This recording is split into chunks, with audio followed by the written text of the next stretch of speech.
이 동영상은 2021년 3월 14일 들빛교회 일요예배 말씀 나누기 동영상입니다. 말씀 제목은 하나님의 호흡을 잇다입니다.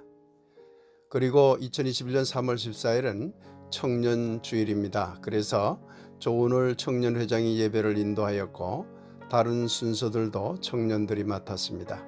청년들에게 감사드립니다. 말씀과 함께 행복한 한 주 되길 기원합니다.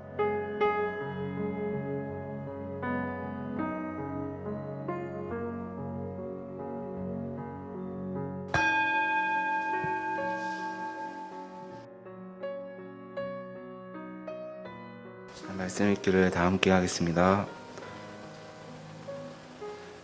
여호와 하나님이 땅의 흙으로 사람을 지으시고 생기를 곧 사람이 생명이 되니라.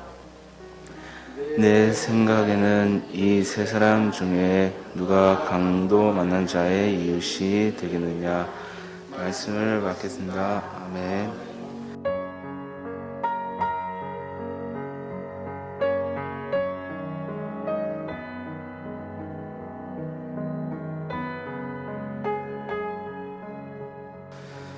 하나님의 호흡을 잇다라는 주제로 조현준 청년이 설교 대독을 하겠습니다.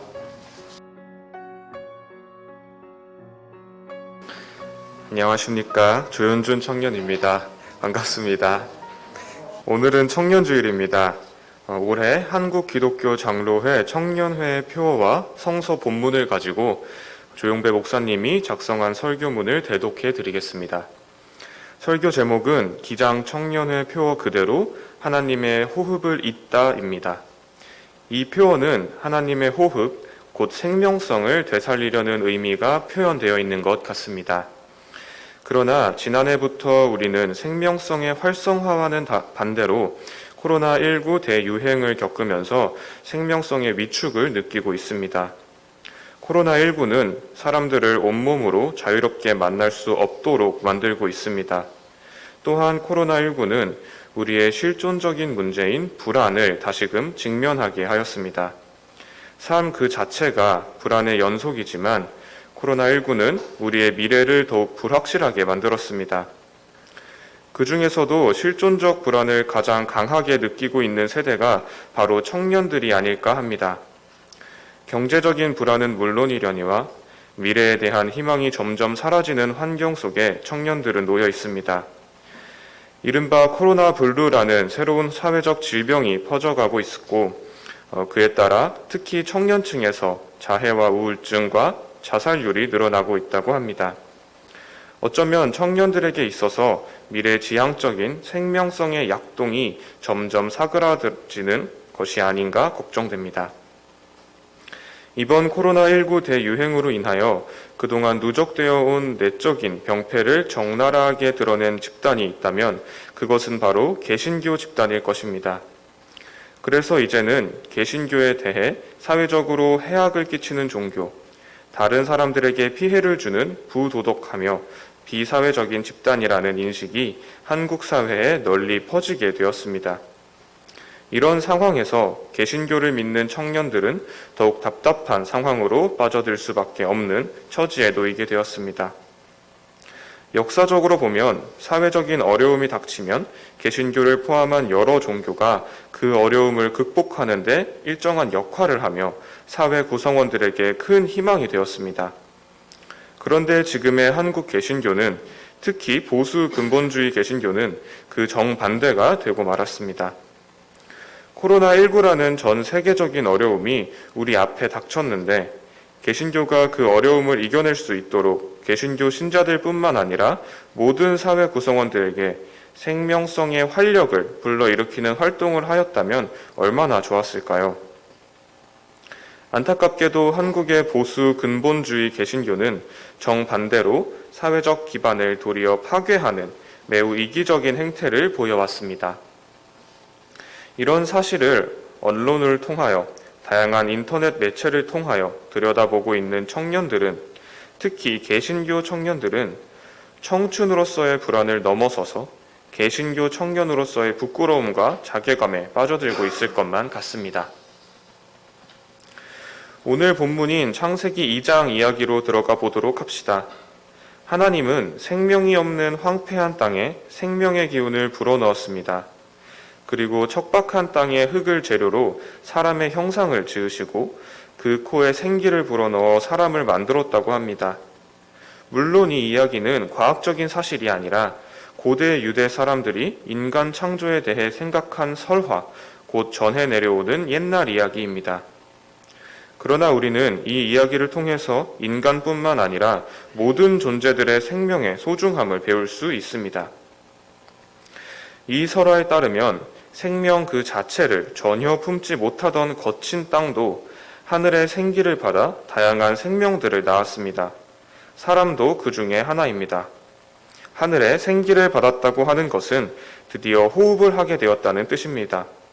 그리고 호흡 그 자체는 바로 생명성이 약동하게 되었다는 것을 의미합니다.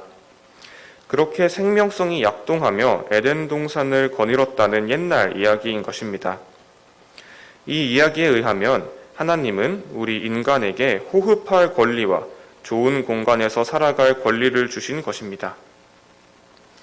그런데 오늘날 우리가 살아가고 있는 이 땅은 마치 하나님이 생명성을 불어넣기 이전에 척박한 땅처럼 느껴집니다. 생명력이 약동하기는커녕 점점 사그라들고 있는 것만 같기 때문입니다. 호흡이라는 생명성과 에덴 동산이라는 생명성이 활약할 공간이 있다면 그것은 너무나 큰 축복이겠지요. 그런데 우리 인간들은 그동안 인간만의 이기적인 탐욕으로 다양한 생명성이 활약할 공간을 파괴하였고 그에 따라 인간을 포함한 모든 생명의 호흡이 힘들어지는 상황으로 내몰리게 된 것입니다. 호흡과 공간은 서로 분리된 것이 아닙니다. 그것은 떼려고 해도 뗄 수 없는 동전의 앞면과 뒷면 같은 것입니다. 인간은 결국 생명성의 공간을 파괴함으로써 자신의 호흡을 막히게 하는 어리석음을 범한 것입니다. 그런데 한국의 보수 근본주의 개신교는 아직도 우리 모두의 삶의 공간을 그들만의 이기적 신앙과 신념으로 파괴하는 일을 계속하고 있는 것이지요. 참으로 부끄러운 일입니다. 코로나19는 하나님이 인간들에게 어쩌면 특별히 한국의 개신교 신자들에게 다른 존재들과 함께 살아가는 진정한 호흡, 곧 진정한 생명성과 그 호흡을 나눌 공간으로서의 인간 사회와 또 자연 환경에 대해 한 번 더 그 본래의 자리로 되돌아가도록 요청하고 있는 강력한 경고일지도 모릅니다. 아무리 하나님을 믿는다는 교회라고 하더라도 하나님의 호흡과 그 호흡의 공간을 교회의 이기적 형태로 파괴할 수는 없기 때문입니다. 교회가 하나님의 생명을 아무리 강조한다 한들 그 생명성, 곧 호흡을 같이 할 공동체를 파괴하는 일을 한다면 교회가 하나님을 믿어 구원의 길을 간다고 아무리 떠들어도 교회가 앞장서서 그 구원의 길을 함께 가야 할 자연 세계를 파괴하는 일을 한다면 그런 교회와 그런 신앙과 그런 신자들을 어떻게 참된 하나님 신앙인들이라고 하겠습니까? 그런 교회와 그런 사람들은 참된 교회도 아니며 참된 그리스도인도 아닙니다. 그 어떤 교리로도 그 어떤 신앙이나 사상으로도 생명성의 호흡과 호흡을 함께할 에덴 동산과 같은 공간, 즉 우리가 살아가는 온 지구와 온 우주와 또한 우리가 함께 호흡해야 할 사회적 공동체, 지역적 공동체, 생업적 공동체, 문화적 공동체, 역사적 공동체를 파괴할 수는 없습니다. 개신교 교리나 신앙이나 그 무엇보다도 하나님의 호흡과 그 호흡을 나눌 생명 공간이 가장 중요하기 때문입니다. 오늘 또 다른 본문인 누가복음 10장 이야기로 들어가 봅시다. 기독교 신자라면 누구나 잘 알고 있는 선한 사마리아 사람 이야기입니다. 예수님의 공생애 당시 율법 선생들은 독특하며 새로운 예수님의 가르침에 관심을 가지면서도 기회가 있을 때마다 꼬투리를 잡으려고 했습니다. 어느 날 한 율법 선생이 이웃을 사랑하라고 가르치는 예수님에게 물었습니다. 그러자 예수님은 강도 만난 사람 이야기를 예화로 들어 참된 이웃이 누구인지를 대답하셨습니다. 한 사람이 예루살렘에서 여리고로 가다가 강도를 만나 모든 것을 빼앗기고 죽을 만큼 맞아 길가에 쓰러져 있었습니다. 그런데 제사장이나 레위인은 죽어가는 사람을 보고도 그냥 지나쳤지만 사마리아 사람은 그 사람을 잘 보살펴 살아나게 되었습니다. 당시 유대인과 사마리아인은 따지고 보면 모두 같은 유대 민족입니다. 그럼에도 이 두 지역 사람들은 강하게 대립했습니다. 특히 남쪽의 유대 사람들이 북쪽의 사마리아 사람들을 굉장히 배타하고 증오했습니다. 아예 예루살렘으로 예배하러 오는 것조차 못하게 막았을 정도니까요. 그런데 그 철천지 원수 같던 사마리아 사람은 죽어가던 사람을 살려내었고, 사마리아 사람을 배타하고 증오하던 유대 사람은, 그 중에서도 유대 사람들의 지도자였던 제사장과 레위 사람은 강도 만난 사람을 죽도록 그냥 내버렸습니다. 이 이야기는 하나님의 생명성, 곧 호흡을 말하고 있기도 합니다. 하나님이 주신 생명성은 그 어떤 차이에도 불구하고 차별되어서는 안 된다는 메시지가 들어있는 것입니다. 제사장과 레위 사람, 곧 유대 사람은 자신들의 생명성만을 생각하며 다른 사람의 생명성을 무시하였습니다.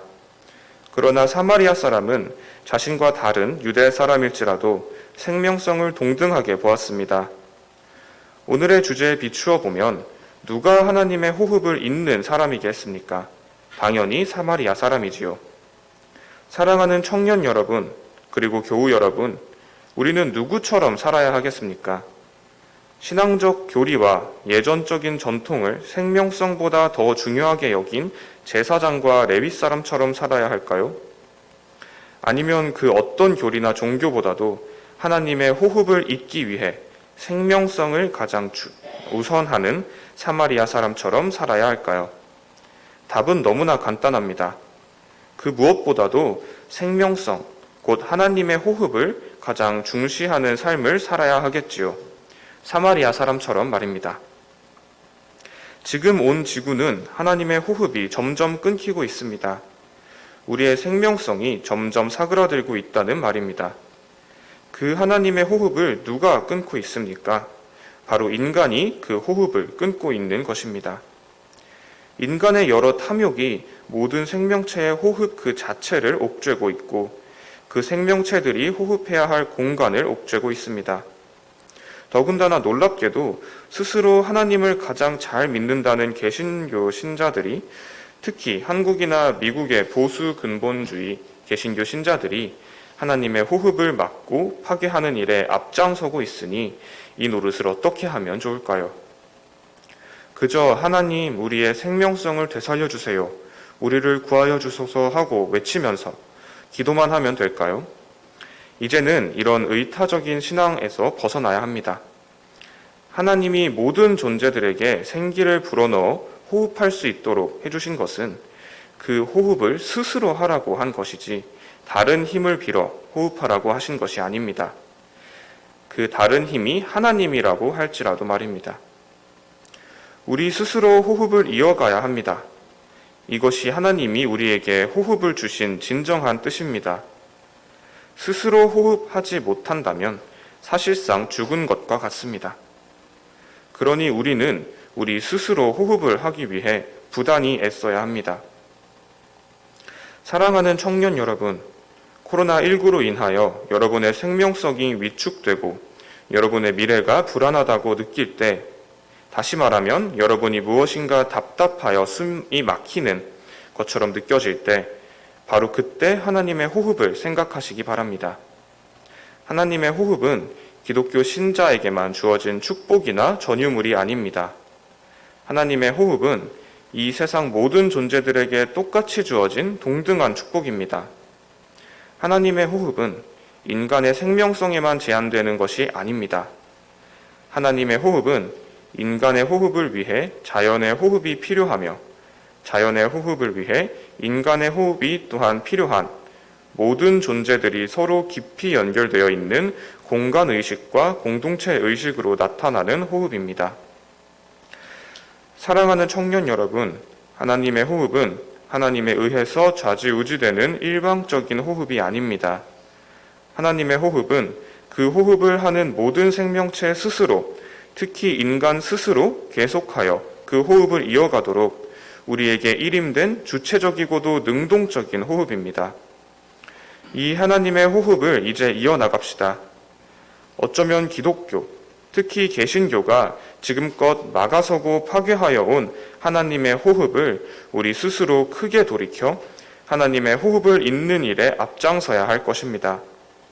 그러기 위해서는 하나님의 호흡은 모든 존재들에게 동등하게 주어진 축복이며 동시에 우리 스스로 그 호흡을 지켜나갈 책임과 의무가 있다는 사실을 잊지 말아야 할 것입니다.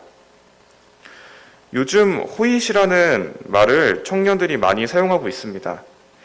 본래는 아기공룡 둘리가 무엇인가를 일으킬 때 사용하는 말이었는데 이제는 좋을 호자에 그것이라는 영어인 it을 붙여 사용하기도 한다네요.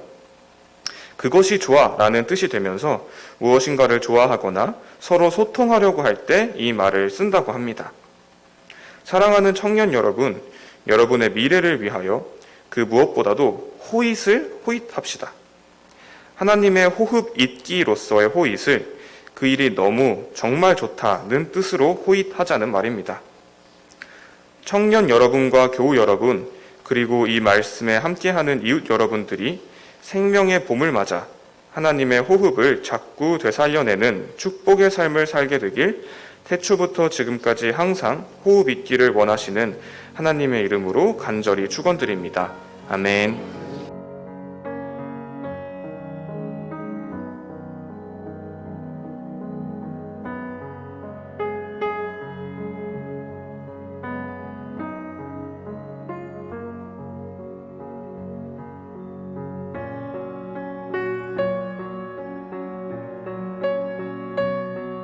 사랑의 하나님, 치유의 하나님, 우리 교우들뿐만 아니라 우리 이웃들, 온 세상의 사람들과 온 자연이 많이 아픕니다.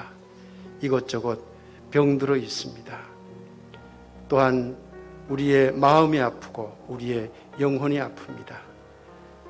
치유의 하나님, 당신의 그 놀라운 능력으로 우리의 마음을 쓰다듬으시고 우리의 영혼을 쓰다듬으셔서 우리의 아픔으로부터 탈출할 수 있도록 우리 스스로에게 용기와 힘을 더하여 주시옵소서.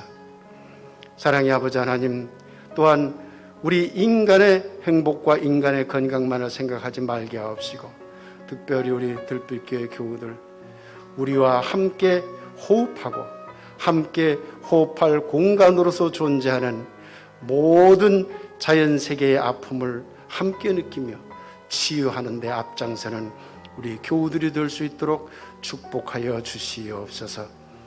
이제는 우리를 구하신 예수 그리스도의 구원의 은혜와 아버지 하나님의 크고 놀라운 사랑하심과 성령님의 감동 감화 소통하심이 이 자리에 함께한 우리 교우들과 특별히 오늘 청년주일 예배를 함께하며 사회보고 설교대독을 하고 봉헌을 하고 또한 함께 참여하지 못했지만 각자의 자리에서 청년의 젊은 힘을 발휘하며 삶을 살아가고 있는 우리 모든 들빛교회 청년들과 또한 사랑하는 모든 우리 이웃들 위해 지금부터 영원히 함께하옵기를 간절히 축원하옵나이다.